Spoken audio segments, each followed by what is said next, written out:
afternoon, everyone. How are you? I am Good good. afternoon. I am good. I'm good. Good. I'm so excited that you are here. And before we get started, I just want to kind of apologize to everyone because we're getting started a little late. I literally just got off a plane yesterday. I was in New York City at Medgar Evers University doing some amazing things with them.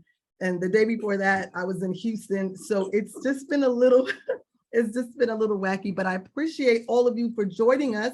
So thank you so very much.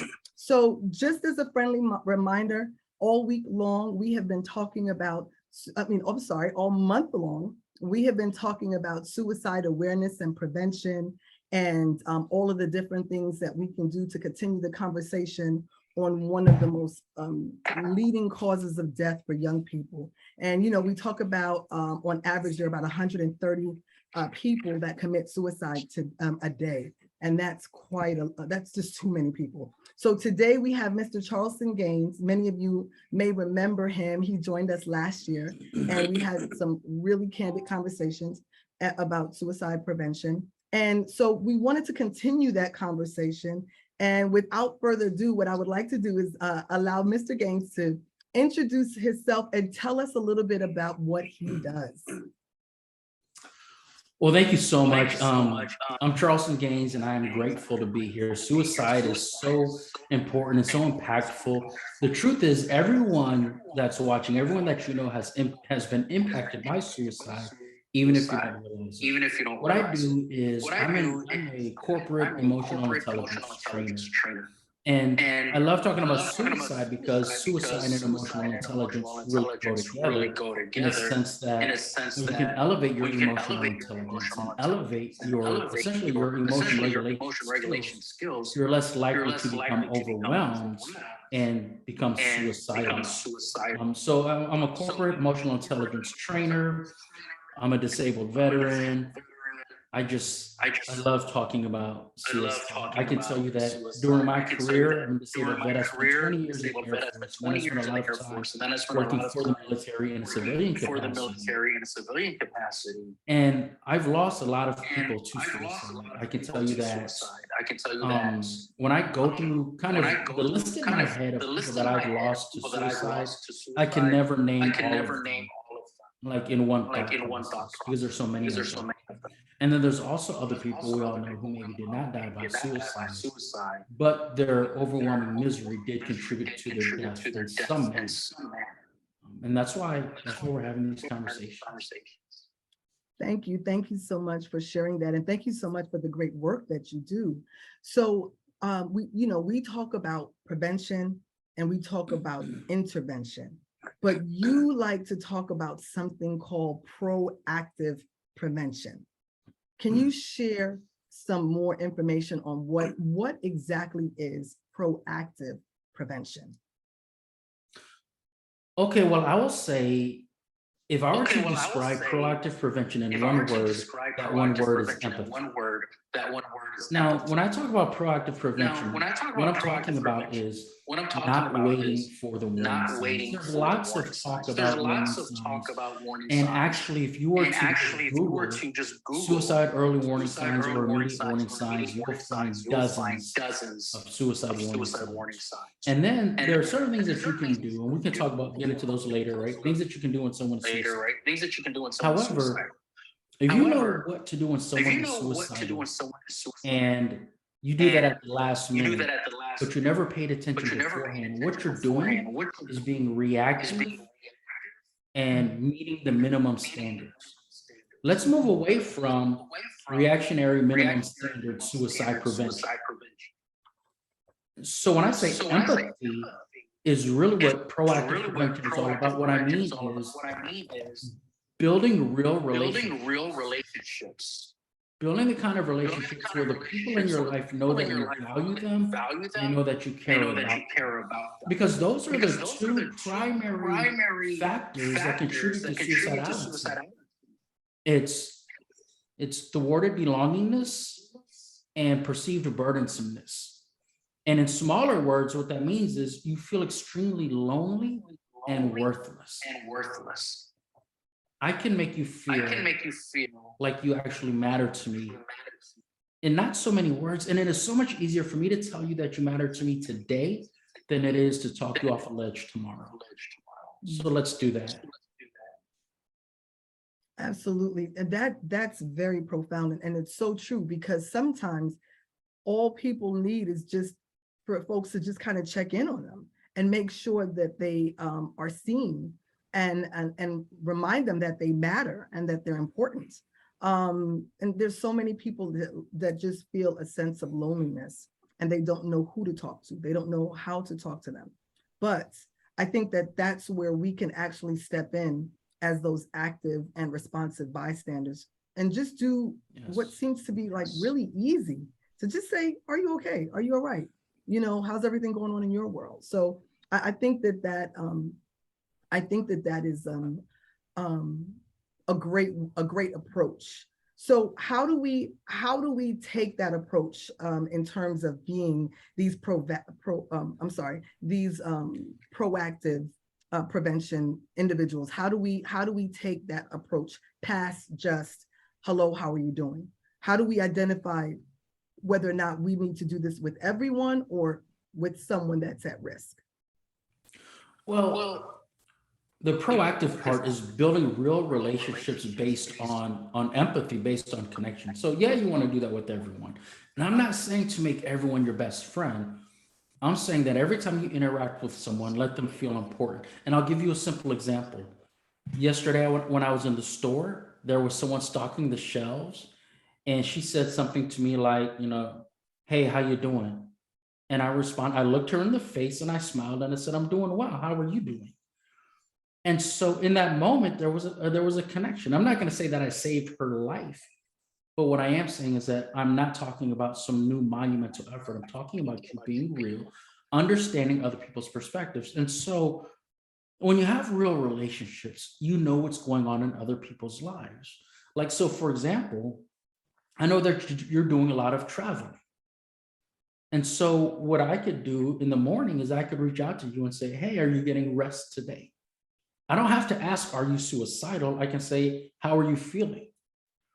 And by doing that, you're like, okay, he knows I've been traveling. He's been paying attention. He cares. And so I said before that extreme loneliness and worthlessness lead to suicidality. In other words, the desire to die. Mm. And so all I'm really talking about doing is letting people know that they're not alone. And it doesn't have to be fancy. It could be really, really simple, really simple. And think about it.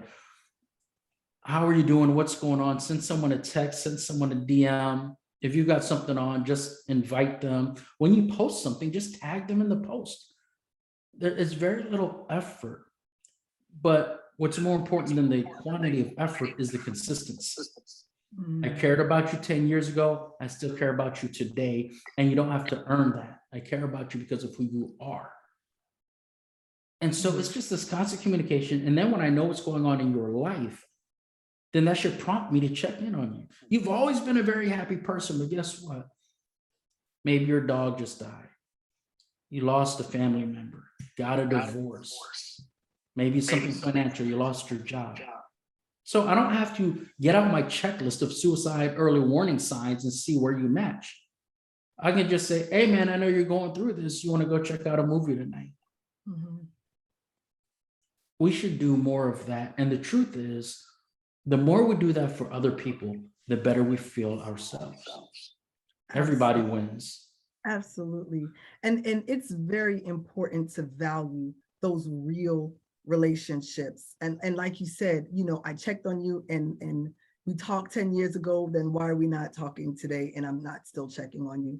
And again, those connections are so important, especially right now, because we're still in the era of COVID, where people are, even though people are slowly starting to venture out, there's still a lot of people who are a little reluctant to kind of be so social. And I know that I'd seen quite a few different statistics and some research in that short time that talked about the amount of suicide increase during the pandemic, because so many people were just locked in and by themselves and no one was checking up on them. People really in my opinion, confused that whole social distancing thing. And they took that literally and not kind of just picked up the phone call or did FaceTime, and just kind of checked on someone. So I think that that's important. I think, like you said, empathy is the key to suicide prevention. And when you are establishing some of that empathy, that's just as simple as saying, hey, I care about you. I want to know how you're doing, and I'm checking in on you. So I really do appreciate that. So I had some additional questions that I wanted to ask. When it comes to family and friends, how can we step in? Because we're talking about like what we see in the community, just kind of checking in on family and friends. But what about family that's constantly with you, that's around you? Because sometimes it feels like you can check in too much, right? So how do we find the balance when you're the family member and you just want to make sure that you're okay, especially when so many young people today are spending a lot of time alone in isolation because they're either gaming or maybe they're on social media, but they're spending a lot of time by themselves. So how much is too much?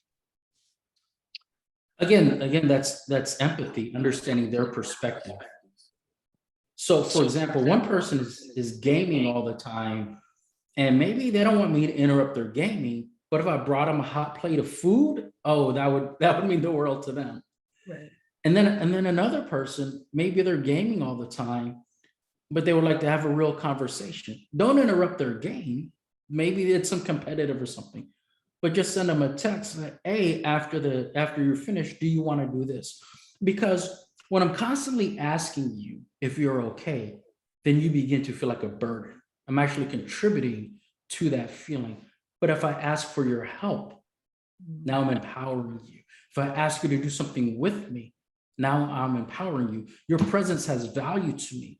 If I'm continually doing things for you, you're going to feel like maybe you're a burden. Why is this guy always asking me this?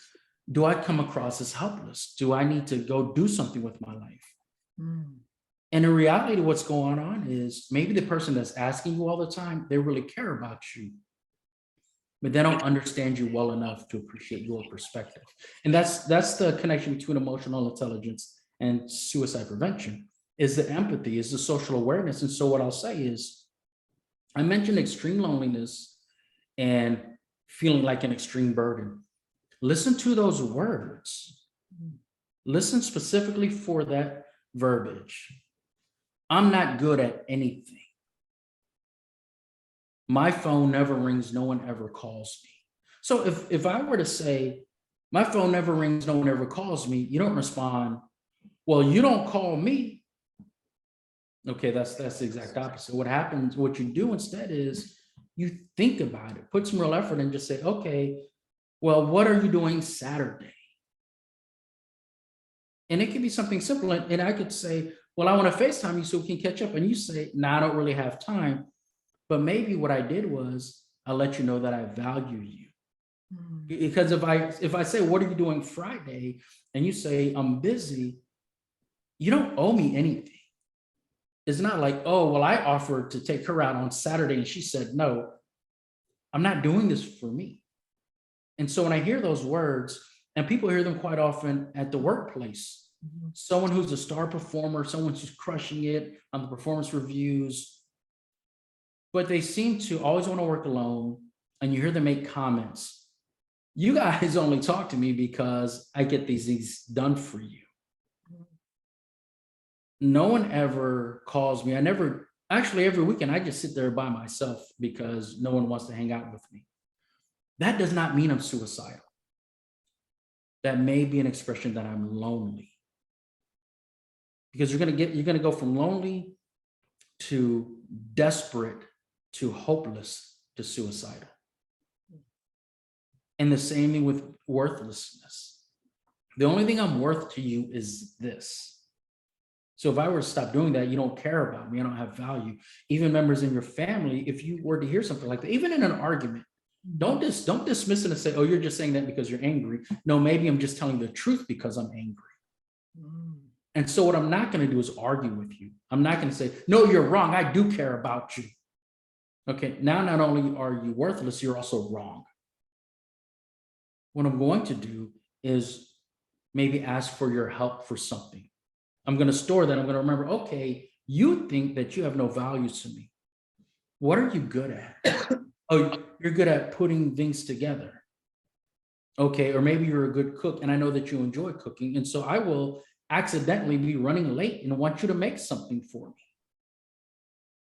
It's things like that where you make them feel as though they have a value and worth in your life. Exactly, exactly. Again, all of it definitely correlates right back to, excuse me, back to that empathy and expressing to those individuals how much they matter. And I liked how you um shared the different levels, like the empathy or the sadness, the loneliness, the unworthiness, long before you even get to a place of suicide. And if we can address an individual when they're feeling lonely, when they feel like they don't matter, and we remind them that we do see them and that they do matter, hopefully that will then create a shift in that person's thought process, and they realize for themselves that their lives does have value and that they do matter to people. And it's not because of what they contribute, but it's just because of who they are as a person. Yes, yes, exactly. And when you talk about maybe, you know, turning that trajectory away from suicidality, what's really going on is when you're feeling that extreme loneliness, when you're feeling that despair, you just want the pain to stop. But you know how it is. The more you think about something, the more prominent it is in your mind. The more you want the pain to go away, the more that emotional pain can become overwhelming. And that's the way the brain works. It's neuroscience. And so when I demonstrate that you have value and you have worth to me, what happens is I put a pause on that and I open up a center of your brain that can process more information. So we get more positivity, more optimism. And it has to be consistent. They have to consistently be aware that they have value to you. And so when the brain opens up to those thoughts, to those inputs, then they're more readily available to have that conversation, the deeper conversation. What's going on? Why are you feeling like this? Right. But I cannot have that. I can't have that conversation with you for you to just share your whole life with me when you're overwhelmed and bawling and the tears are flowing. Right. And if you've already made up your mind to take your own life, well, you're not running around with the signs saying that. So I just need to be proactive, pay attention. What are the words coming out of your mouth? And if I really know you, I notice a change in your behavior. So they say one thing, for example, is when someone becomes agitated a lot, that's a warning sign. But if it's someone that you think is angry all the time, the warning sign might be a new level of kindness. When you really know them, then you know, okay, these are the things that happened in your life recently, and these are the changes in your behavior. Before I begin to ask certain questions, I'm going to already let you know one way or another that I care about you, that you're not alone, that you have value. Right. And then if I don't see what I'm looking for, a change in behavior, something, well, then yeah, I'll ask the question: are you suicidal? Are you thinking about harming yourself? And that's that's one of the hardest questions to ask. But let me put this out there as a challenge to people. You might not like what I'm about to say, but your hesitation to ask someone if they're suicidal is there for a reason. You're hesitant because in that moment, you're prioritizing what they're going to think about you over the possibility of saving their life. Mm. So when you understand that possibly looking stupid is a good enough reason to save someone's life, then you can get over that fear and that anxiety. You know, I was talking to Mr. Joe Crumpton the other day, and we were talking about that same thing, about being able to ask that difficult question of, are you suicidal? And one of the things that we talked about was that that individual who asked that question has to remember that in that moment that they have to be, a courageous in their conversation, because it's a very uncomfortable conversation to have to ask someone. But then the other thing is to be prepared to receive the answer that you're going to get, right? Because what if that person actually says, yes, I am suicidal? What do you do with that information? And how do you proceed if you're not a clinician, but you know that that person is now reaching out to you and asking for help? Well, a couple of things I want to hit on. First of all, is you say being prepared if the answer is yes. A lot of that is in your mindset, whether it's fear or responsibility. For example, if I say, are you suicidal? And you say yes, and now I'm scared. Oh my goodness, now the ball's in my court. What am I going to do? And you said, use the word courageous. You can't be courageous without fear. So yeah, you're going to be afraid. It's going to be an anxious moment if they say yes. What you cannot do is begin to kind of fake some kind of expertise. What they need from you is authenticity and availability. There are people who, in that moment, what they need more than anything is a hug. They need a hug. Yes, I'm suicidal. You're like, wow, I didn't realize. And then you just put your arms out and just wrap your love around them.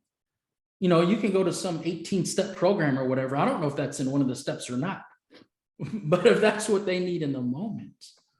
And so then what happens is they feel the warmth. We have these mirror neurons, right? That's why when you bump your head on a wall, I grab my head and say, ow, because I'm reacting to what I saw you do. But when I feel that hug, I feel your slowed heartbeat. I feel your body. There's a lack of fear. And so then what happens is that, again, back to the neuroscience, it opens my mind up to more possibilities than just taking my life. So in that moment, you've demonstrated that you care about the person. That's the first thing. Do you actually care about them? And they may be asking that. You know you do, but do they know that you do? And how important is it? And how important is it that you care? Again, goes back to having real relationships. And so that's what you do, is you just think. That is so true, Charleston. That is so true. Those real relationships are so valuable, and they make a huge difference. And to one individual, just knowing that someone is there for them with something as simple as a hug could take the weight of the world off their shoulders. And sometimes we hug individuals, we don't know what space that they're in at the moment, but that one hug, like you said, could really be life-changing. I mean, it's like, wow, I didn't know that you cared about me. I didn't realize that my life mattered. And it's those small things that are so important as we talk about levels of connections, real relationships, real friendships, healthy relationships, and all of that are proponents. Oh, my live video ended. Okay, our live video ended. That's okay. Let's reconnect. I'm not sure what happened, but that's okay. We're going to get everybody back on the call. We just kind of cut off there, but it's checking our connection now. And then we're going to go ahead and get back on here. Let's see what happened. I'm not sure. Let's try this one more time. Well, while we're waiting. Okay, there we go. We're back on live. I'm not exactly sure what happened, but that's okay. I'm going to go ahead and reach back out to Mr. Gaines, get him back on the line with us. If you're just now beginning to follow us, my name is Tanya Jones, and I'm the CEO and founder of Interactive Advocacy. And all week long, we have been talking about suicide intervention and prevention. And today we are talking to Mr. Charleston Gaines. Thank you so very much for joining us and coming back and joining us. Thank you so much. We are talking with Mr. Charleston Gaines about suicide intervention and prevention, but we're talking about specifically proactive prevention and what that looks like. It looks like I'm frozen on my IG live. Can you see me and hear me, Mr. Gaines? Yes. Okay. I'm not sure what's going on. It looks like I'm frozen here. We're having a little bit of bad reception, but if you can just kind of continue, how does a person go from being suicidal or having suicidal thoughts back to happiness? How do we get there? Well, I'm so glad you asked that. That's what gets me excited. Because, so first of all, what I'm gonna do is talk about what I call the happiness baseline. And if from 0 to 10, if someone is a 0, that person is suicide may be imminent or likely.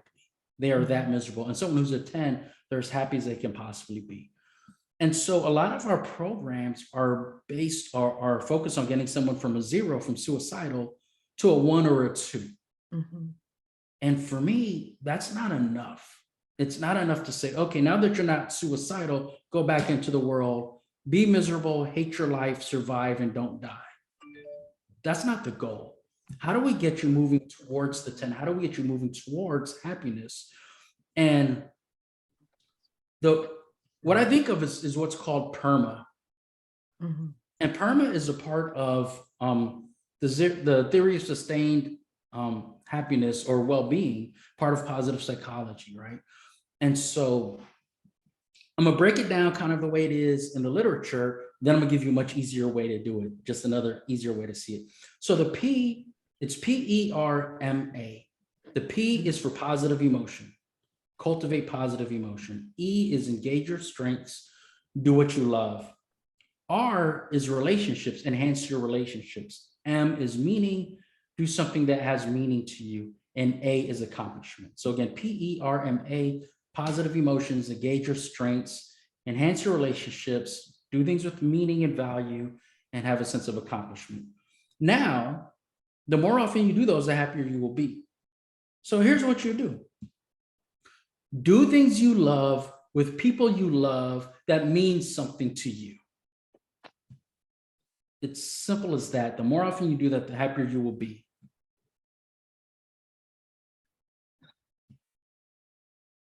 Okay, looks like I lost, we lost it again. Let's see if I can get this back and get this back here. I'm not sure why it turned off on us. But let's see if we can't, hold on a second. We have gone, we're gonna try to see if we can't get back on here live, Mr. Gaines.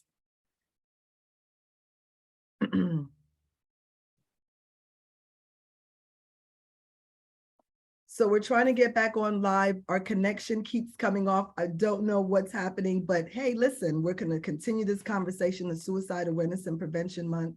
We're talking to Mr. Charleston Gaines. Thank you so much for continuing to stay on with us and following us as we have this conversation, this candid conversation about suicide prevention, intervention. There we go. It might be all of the folks that's trying to join. It might be the internet capability. So I apologize. Thank you again for rejoining us and coming back. We're having a great conversation. And what that tells me is that people are really interested about what we're talking about. So thank you so very much for coming back and joining us. But Mr. Gaines, go ahead. So you were talking to us a little bit about getting to happiness. So Okay, would you continue that? Yes. So what I want to do is I'm going to restate what I said, and then I'm going to connect it to why people die by suicide. So what I was saying is to elevate someone's happiness, to move them away from despair and desperation towards being happy. Do what you love with people you love, and do things that have meaning and value to you. The more often you do that, the happier you will be, right? And so for a lot of people, there's a self-awareness piece. What do I love to do? Well, go answer the question. What makes me come alive? Go answer the question. And then you enhance relationships when you do that with other people that have the same values as you. And the people who are closest to you have the same values. And so now let's take it back to why people die by suicide. Extreme loneliness. Well, if we're doing what we love with people we love, then we're defeating the loneliness. It's simple as that. You can't be lonely if you're doing things that you love with people you love. And then there's the incompetence, extreme incompetence, feeling like a burden. Well, if you're doing things you love with people you love that has meaning and value to you, it gives you a sense of accomplishment. You cannot feel worthless while continually feeling a sense of accomplishment. The two don't go together. And so when you engage in things you love with people you love that have value and meaning to you, you quantitatively move yourself from suicidality to happiness. It's simple as that. And the key is that you don't wait until you're suicidal. On the scale of 0 to 10, you don't wait till you're a 0 or a 1. If you're feeling down compared to how you felt 2 months ago, do something you love with people you love. And it doesn't have, I'm not talking about saving the world. I'm talking about we can go to the movies. We can go do a paint and sip. We can go on a hike. We can watch some Netflix together with some pizza. I mean, I'll give you an example. A very dear friend of mine missed my birthday. And what did she do? She said, well, first of all, she called me. She said, happy birthday. And then what she did was, because she knows what's important to me, from her home, several states away, she had a pizza delivered to my house. Wow. Look, we didn't save the world together, but. No. But the thought was so great, right? Yeah. Something so small. Yeah. And it's those kinds of things where I just felt, so I already know the value of our friendship. She means so much to me and vice versa. But man, getting that pizza, that kind of elevated me a little bit. Right. And I didn't have to show any warning signs. I didn't have to make any threats. It was just, I know you. I know it's important to you. So let's just be there and let's just do that. It can be anything. It can be anything. If I love you, and I love doing this thing, and so do you, we have the same values, and let's just go do it. Don't overthink it, just go do it. Yeah. And the smile that one simple, small delivery of pizza Yes. probably put a smile on your face larger than life. And it's those little things, again, it's those little things that just remind us that we matter and that we're important. And for me, because I think it's a two-way thing. Like I love doing nice things for people. Just random nice things, just to let you know I'm thinking about you. If we haven't spoke for a while, or if we talk every day, if I'm a friend to you, I kind of know some of the things that's going on in your world. And even if it's not like super heavy, you're just working on some things. And I just want to say, hey, listen, I came up for air, and because I did, I thought of you, and I wanted you to know that I am, and this is how I'm doing it. And I just send you a little something so small and so thoughtful, could be, such a kind gesture. But again, for that one individual, it may be like, wow, this person is really thinking about me. And it's really easy to make someone smile, right? Yes. That's an easy thing to offer. Empathy. It's so small. It doesn't cost really anything. That hug doesn't cost anything. That's such a small thing, but it can mean so much to that individual, and therefore becomes priceless. Yeah, you're definitely, you're 100% right. And a barrier that most people have is the fear of being judged. What am I going to look like to you? And so because I'm afraid of being judged, I'm not going to do anything. Or it's something to the effect of, I'm not that powerful. I'm not that impactful. And so what I'm doing is I'm deciding for you that what I have to offer isn't good enough, instead of giving you the opportunity. And so we have to get over that, and we have to realize this isn't even for us. Mm. It's for you, or it's for our relationship, but it's not for me. I'm not offering you something for me. I mean, that sounds kind of selfish and narcissistic. I'm offering something for you. And when we engage in something together, that enhances our relationship. And I'll give you the perfect example. You and I haven't spoken in a while. I see your posts, you see mine, but when you reached out to me for this, regardless of my self-esteem or confidence before, I was like, yes, yes. That reminded me that you value what I have to say, right? And I don't need to be suicidal Absolutely. for someone to remind me that I have value to them. Because what we're really talking about in regards to proactive prevention is not waiting for those early warning signs, not going down your checklist, especially in an organization like the military, where everyone has seen the list. So if anyone is suicidal and they don't want anyone else to know, they can hide. But you can't hide from me if I love you and care about you and I know what's going on in your life. Oh, you're happy as hell all the time. But guess what?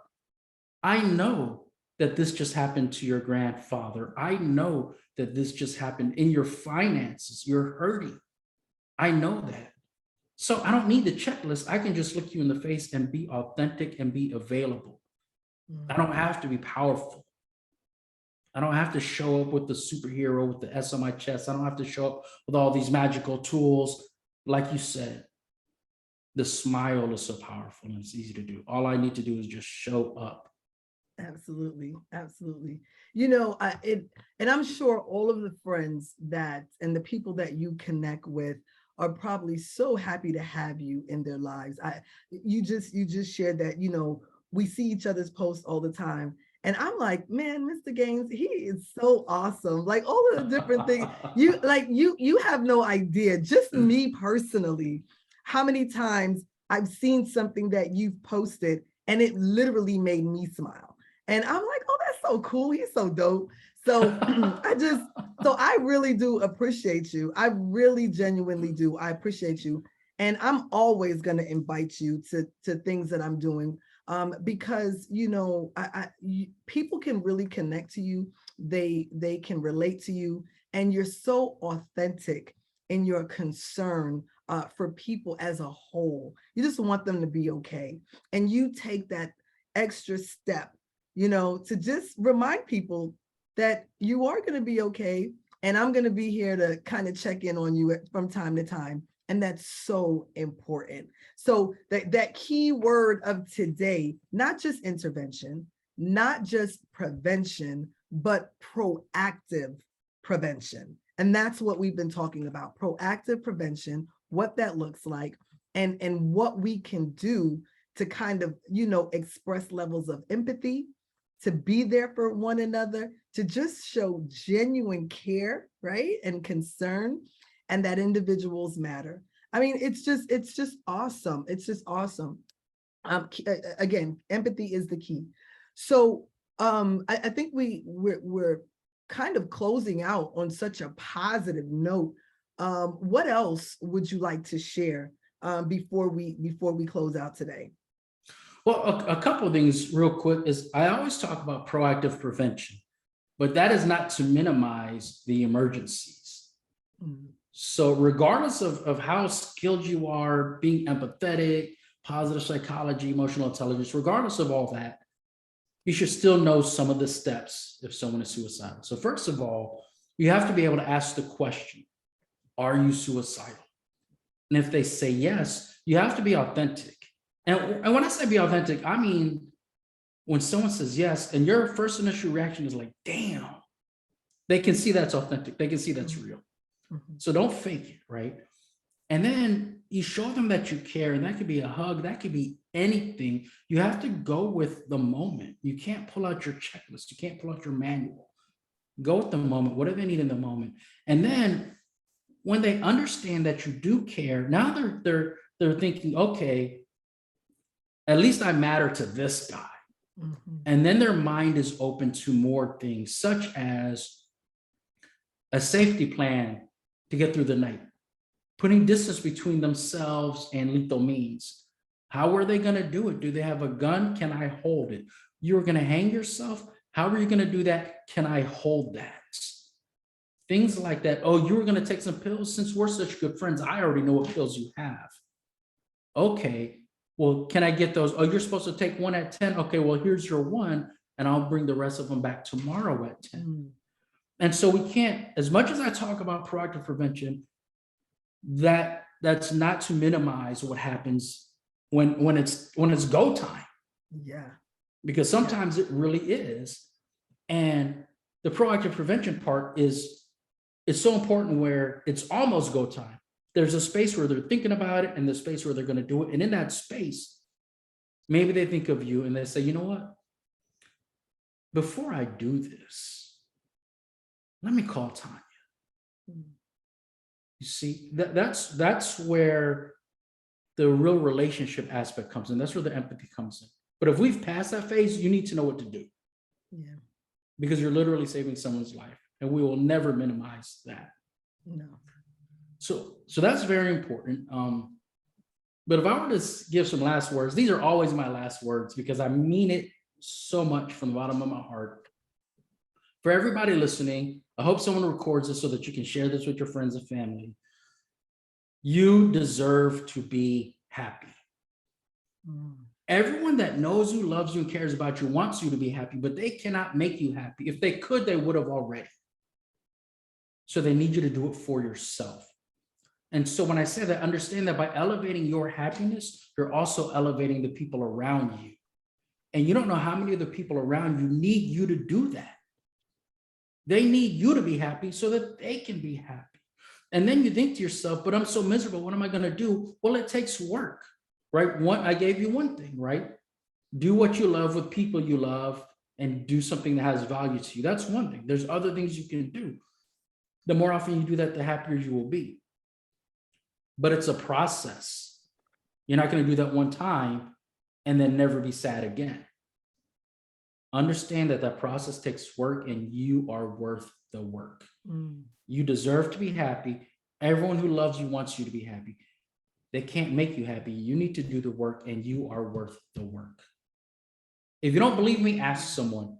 You don't believe me, go ask someone that loves you, do I deserve to be happy? And if you trust them, then you will believe them when they say yes. I'm starting to get like excited. I know. I like that. I like that. And I like you are worth the work. I love that. It's a constant reminder. You're worth it. You're worth it. You're valuable. You matter, but really mean it. And I think that those little things are so vital to individuals. So I just say thank you so much. We're going to continue to stay connected. Mr. Charleston, will you let folks know where they can find you? Can you tell us where we're all over the place? Where are you at? Where can we find you? Well, I'll tell you, I'm on LinkedIn more than anything. Send me a connection request on LinkedIn. You can, here on Instagram, you can send me a DM. And what I'm going to do is, I might mess this up. Y'all bear with me. I'm going to try to type my email address in the little comment section. All right. That might take me half an hour. We never know. No, you got it. You got it. And while he's doing that, listen, if you have not followed Mr. Charleston Gaines, you definitely want to do. Follow his social media, his Instagram, his LinkedIn, because he is just so profound in the work that he does. He's an international speaker. He's an author. He's a veteran. He's done so many amazing things. It's not just suicide prevention or proactive suicide prevention. There's quite a few different topics that he talks about. He's definitely someone that you want to stay connected to. So please make sure you do that. Thank you so much for putting that up there, Mr. Gaines. But I just want to say thank you again so much for joining us. If anyone has any comments that they want to, any questions that they want to ask, please be sure to put them in the comment box below, and we'll try to see if we can't get some of those responses forwarded over to Mr. Gaines so we can get them back to you. But again, we're talking this whole entire month on suicide intervention, suicide prevention. This is Suicide Prevention and Awareness Month this September, and we're going to continue the conversation all month long. So be sure to continue to follow us on Interactive Advocacy. And we're gonna, at the end of the month, on the 29th of the month, we're gonna be talking to Dr. Andrea McKee. You're not gonna wanna miss this. Please be sure to write down the dates or continue to follow us. It's gonna be another dynamic conversation. Again, all month long, candid conversations. We're getting to some of the root causes, some of the things that we need to be on the lookout for, some of the signs. One last thing before we go, I wanna make sure that we share resources. Okay, we want to make sure that we at least do that. So Mr. Gaines, can you share some resources for us if you're an individual that's contemplating suicide or having suicidal thoughts? Well, yes, I believe that the suicide lifeline recently changed to a 3-digit number. It's 988 now. Yes, that is correct. If if someone is if someone's in a situation where they're suicidal, maybe you're talking on the phone and they say that they have a loaded weapon. That might not be the best time to go kick in the door. I know it's stressful for some people, but sometimes calling 911 is what's going to save their life. Yeah. You know, and then on the proactive front, do things like see if there is some maybe anger management, emotional intelligence training or coaching. Are there mental health facilities in the area?